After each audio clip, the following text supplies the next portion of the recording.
दोस्तों इन साल कणक जो फसल इन ज़मीनन में न थी सघियो कुछ हेठाहीं हुजण जे करे, छो तो बरसात जो पानी भीजी वञे पियो। इन करे कुछ सोचियोसीं त बंजू विझराए कुछ मथे कजे हेठाहीं ज़मीनन जे करे। हिकु त कणक जो पैदावार अॻु में पोइ ते वरी हेठाहीं जे करे अञा मज़ो न थियो। हितां साम्हूं वाटर जो कड़ आहे जेको उनखे पटराए ज़मीन में विझरायूं था। कुछ ज़मीननि सां मेहनत लाज़मी आहे,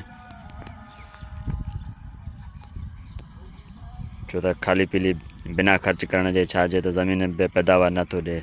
सिर्फ़ु रगो खाइण जो न हूंदो आहे, कुझु ख़र्च बि लाज़मी आहे ज़मीन ते।